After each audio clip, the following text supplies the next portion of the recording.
What's going on? It's the RapNerd, and Nas just dropped another album in the same year, Magic 3, and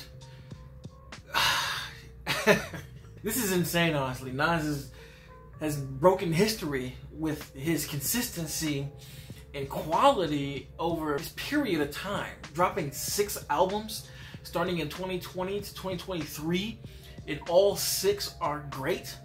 Yes, you can rank them how you want them, but at the end of the day, all 6 of these albums are high tier quality of hip hop, lyricism, and what rap should be. So I gotta give Nas props for this collective. He's one of my favorite MCs ever, in my top 5, period. Always has been and always will be. So Magic 3, this album might be my favorite. I think I've said that for each project that he's dropped that I've done reviews for. I'm like, this was my favorite, this was my favorite, this was my favorite. But this one out of all 6 is probably my favorite, just based off how it made me feel this week listening to it, right? Now, I don't know if it's because my birthday is coming up, it's right around the corner, and Nas's birthday just came and he's 50 years old, you know what I mean? And you hear that in this album. This is the most celebratory of all the albums that he's done. Out of all 6, this one feels like the one where he's on the top of the hill, arms by his side like Superman, just looking over to his work like, I did it. I did it. I made it to a happy century. He says it all throughout the album, and because of that, it's a celebration of not only his life, but I'm taking it as like celebration of my life too, as I start to age and just grow. A lot of people look at age and as like, oh, you're on a decline, but here it's an incline here. I made it to this level and I'm just on a different path than everybody. To me, this is Nas's 444, if you will. And not to say like quality wise, nothing like that, but just as grown man hip hop, this is his grown man album, like of all of them. I mean, he's been on some grown man shit, so it's not like he made his transition of material or anything, but it's just like where he is now. It's good to hear our legend MCs still make music and make albums about where they are now, because a lot of us who grew with them can now look at where they are and look at ourselves and know that we changed from the first time we listened to them to now. So I really, really love that, you know what I mean? The way it just starts. It's perfect opening. Like you're already invested in what's going on. The record is fever, of course, but I just love how this drops, you know. Early on the wake up, cunning as a father of the 12 sons of Jacob, shake up the world, cake crumbs, burgundy on the breath, uncertainty when I step, dancing to every song like it's a contest. Season, I'm leaving my 40s, I'm a griot. Deep as deep pop, chopper, dress socks and loafers. Family only, I'm holding hands with a cold piece. Boss to the old me, I'm officially OG. It's a new decade, I'm in a whole new arena. Roll the dice in this life and I hit the fever. Get it. Woo! This record again is just the pop off of he's in a way new part of his life, hitting 50, and again he is celebrating 50. All through his album starting here, and I really like the hook, how he brings in Represent to kind of tie it Illmatic all the way to now, and it goes perfectly with the beat. And Hit Boy on his album just shined again. He just understands Nas, and to me, this album is what modern day New York should sound like. This is what it sounds like to me. Like when I think about New York in 2023, the music, that's what I hear in my head. They crafted something that's modern for the city, and it's just a blueprint, in my opinion, like for that vintage New York hip hop. So this beat in this song just speaks to that. And of course, wordplay all over the place. You know, if I got to break down every Nas bar, I would be here for the next couple days. But love that intro to this song.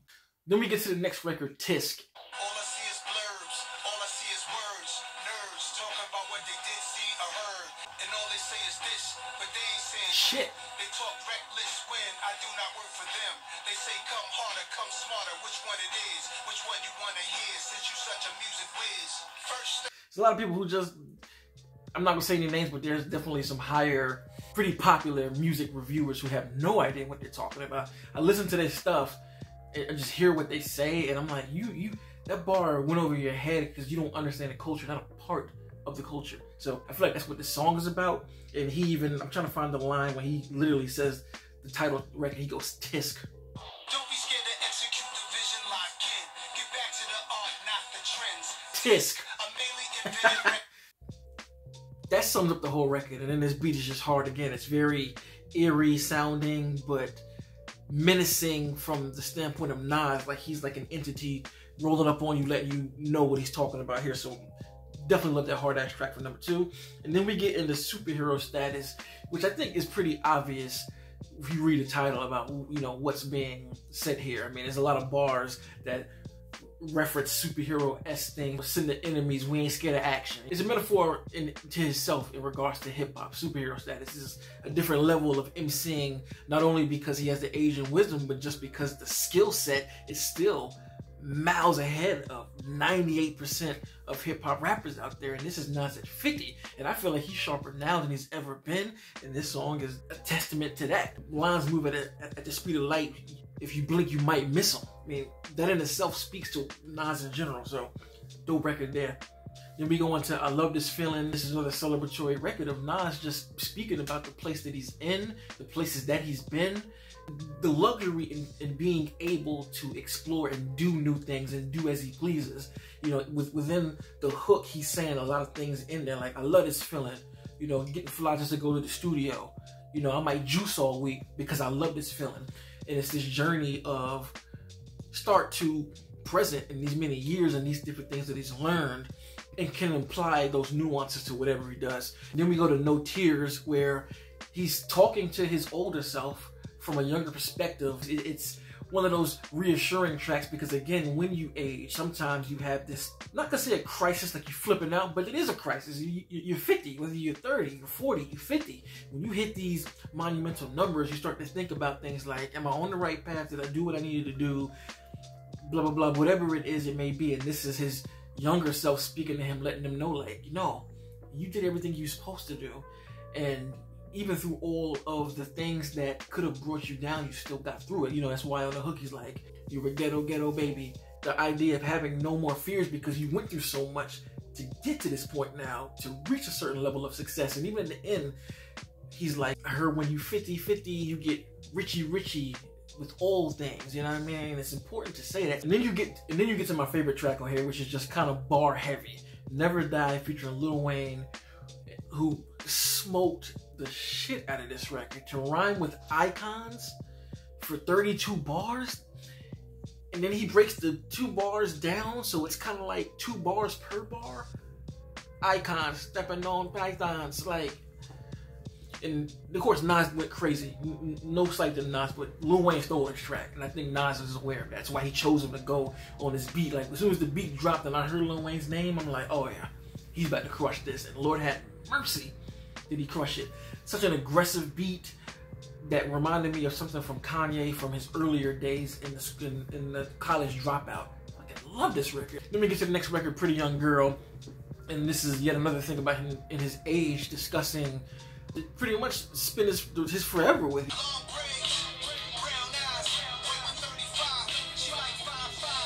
From what I can tell, that he's imagining the woman for him, and this is him shooting his shot to the world. You know, being the person that Nas is and being such a known figure of the culture, this is literally him going on Tinder, but just doing it from a song. And he even says it like, I put it out there so everybody can hear it, even if she's not into hip hop, it'll make it to her. He's just speaking his truth, and I really like it. And the beat too slaps as well. I wonder who did the cuts, because this record to me definitely sounds like a Premier beat, just in the way the loop is, in the way the drum pattern is, and then there's some scratches in the hook portion when he reverts back to that hook I was just saying, with the sample looping. So it sounds like a Preem beat, but I know Hit Boy did it. But it's just dope to see how much Hit Boy's pulled as far as inspiration in the production for this album in particular.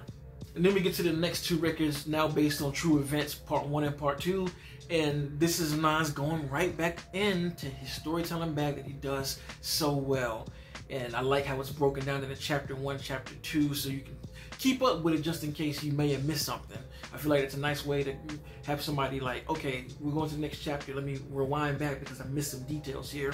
And it's about this man who was murdered, and I think it's just the sad story of how street life is now, how these things that take place on the streets bleed into regular lives now because of social media. Not only do brothers end up jamming themselves up, but they end up telling on themselves by doing things like that. If you listen to both records, the ending of part 2 reverts back to what the start of part 1 is, when he was hanging with a girl on IG and was like, yo, I know this dude, where is he from? You know, that point to the RIP section. So fantastic storytelling, to say the least. Like, fantastic as usual. Nothing that I don't expect from Nas, you know what I mean?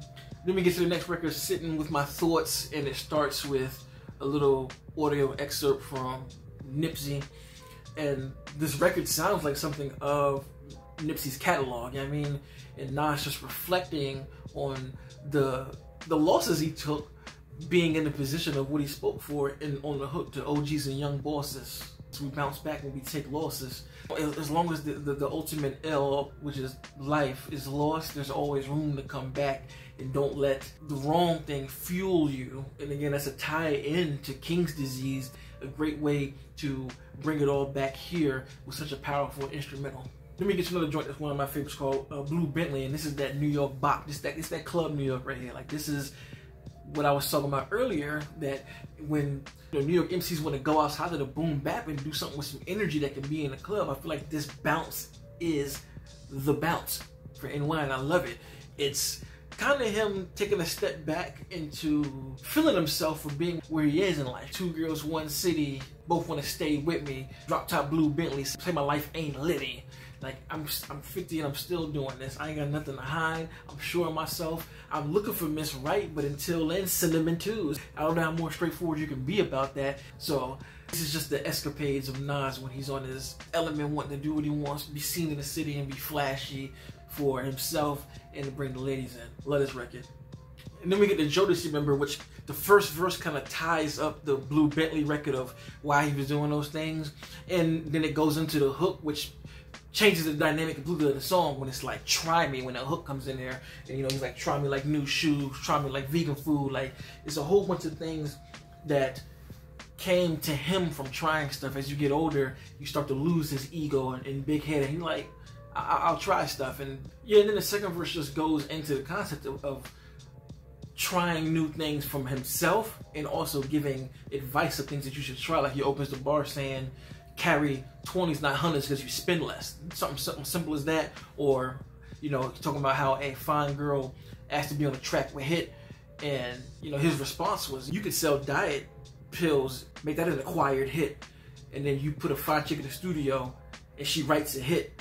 And it's just the concept of like, oh, okay, I'm trying different things. You never know what could come from that. Even when he was talking about his hair, like one lady says to cut it off, the other one liking his twist. Dope record, inspirational, try things, do new things. You learn more about yourself the more you try things. Then we get to the next record called Speechless, where it's him reminiscing about the times he was, you know, all the achievements that he's had that I've left him with no words. Just, you know, all of these different things, writing, directing his own documentary series. Just the fact that he still is hot out here. He can go to sold out tours, even being at his age, being 50 and being in hip hop for so long is Speechless. But to see people still out there knowing the words of all of his records, going crazy when they see him, it still leaves him speechless. Then we get to I think the third verse, is because this song really doesn't have a core hook. It's just like he stops between each 12 or 16, I forgot what it was. And as we do know with Nas, he is the king of like taking the concept and flipping it in 3 different ways. So when we get to the third verse, it's him talking about how speechless these times have made him, from the economy to black kids still not having confidence to people still being in such terrible positions, and there needs to be some change. It all leaves me speechless. So the perspective is definitely heavy on this song, bringing 3 different perspectives about why he is so speechless. The Japanese Soul Bar with one of the illest samples. This is probably my second favorite beat behind Never Die. I just love how smooth and soulful it is. Again, reflecting on the longevity and reach that he has. You know, the song starts with an excerpt from his concert, like, Japan, do you love hip-hop music? And they're going crazy. And just that the visual of this song, I can just see everything he's talking about, like the red light bulbs, drinking scotch to the AM. Like, I can see that. Like, it's just him, cigar, dark room, red lighting like it's a cinematic song to me, and I even love it more when the sample switches and it gets that saxophone going. Hard record, man. Like, I rode around to this record specifically in the evening going into night hours, windows down, just riding. It's such a vibe. Definitely do that if you haven't. Love this joint, man. Then we get to the final record, 1-800 Nas and Hit, and this record almost made me a little emotional. Like, I started getting watery-eyed just because it feels so much like an outro to Nas's career, period. Like, as a professional rapper, you're never gonna be done, but I could feel the sincerity in this album. I could feel the relaxing sigh in this moment, just the way the sample is. It's not even a kick, it's just him rhyming over the super soulful beat and just talking about not being able to believe that they did 6 albums in 3 years. And even when the outro was going and he's talking, giving his love to his people, it just really hit me in the feels of like, damn, all that you can achieve by half a century. And it honestly motivated me. Like, this is what this album did. That's kind of a wrap up for me. A lot of this stuff just made me so excited for the future, and you can even hear it in his voice, and you get that from this album. So this is an excellent closeout to a trilogy. Love the album. Might be my favorite, like I said earlier, but all in all, Nas. So anyway, let me know in the comments, how did you feel about Magic 3? And if you can rank all of them, where do you rank them? I don't even know if I'm going to try and do that because the quality is just too good on all 6. If you like this kind of content, make sure to subscribe. But if you already are subscribed, thank you. And until next time, peace. RapNerd Productions, no capping, that's word to mommy.